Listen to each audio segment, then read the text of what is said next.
नमस्कार शेतकरी मित्रांनो, मी सुधीर घोडेराव.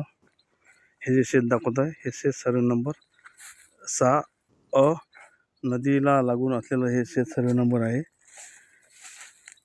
या शेत सर्वे नंबरची सुरुवात नदीच्या काठापासून तर झालेली आहे आणि त्याच्यातला हा 6वा नंबरचा भूभाग श्री सुभाषराव घोडेराव शेत सर्वे नंबर 6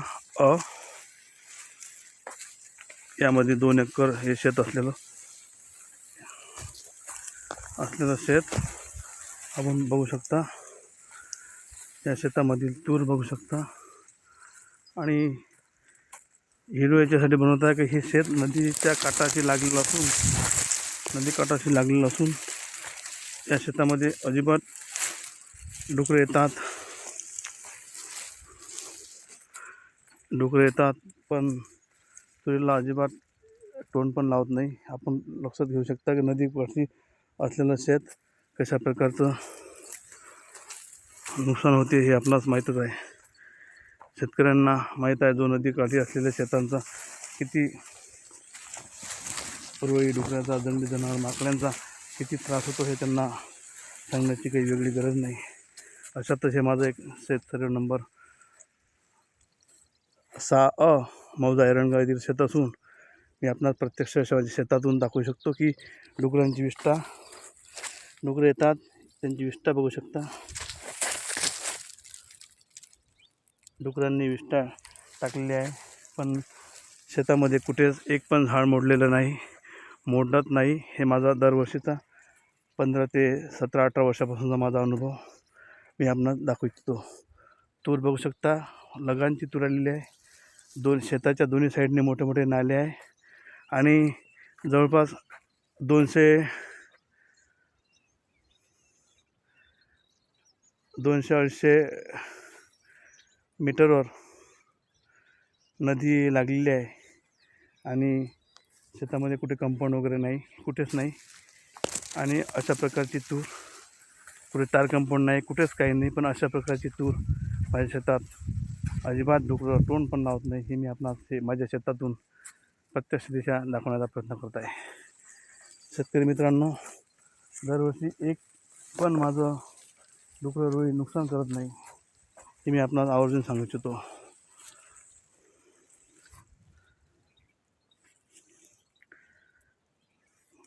धन्यवाद. व्हिडिओ एवढ्यासाठी बनवत आहे की प्रत्यक्ष शेतकऱ्यांना माझे केलेले प्रयोग शेतकऱ्यांपर्यंत पोहोचवण्याचा हा माझा उद्देश आणि या हेतूने मी व्हिडिओ बनवत असतो. आपण बघू शकता प्रत्यक्ष या शेतामधील तूर बघू शकता. सुयान 17 सैप्रिस असणारं वाहन कशा प्रकारच्या शेंगा भरण्याच्या अवस्थेमध्ये आहे.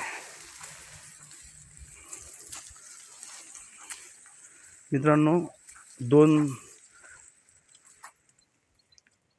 2 जानेवारीला ह्या शेतामध्ये फवारणी घेतली होती.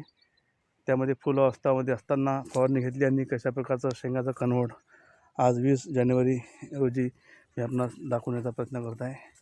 पूर्णपणे तूर कन्वर्ट झालेली आहे. असेच माझे प्रयोग मी यशस्वी प्रयोग करून भरपूर उत्पादन घेत असतो आणि इतर शेतकऱ्यांचं पण उत्पन्न वाढेल यात काही शंका नाही. धन्यवाद.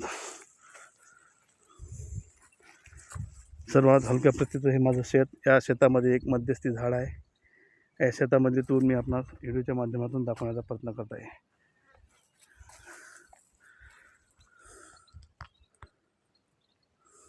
10 फूटमध्ये केलेली लागवड आणि 2 झाडामध्ये अंतर अर्धा फूट असलेली लागवड. अतिशय हलक्या प्रतीचं शेत. यामध्ये तूर अशा स्वरूपाची आहे. दाखवल्याप्रमाणे आपण बघू शकता. एक कण पण शेणखताचा या शेतामध्ये नाही कारण हे शेत घेतलेलं आहे.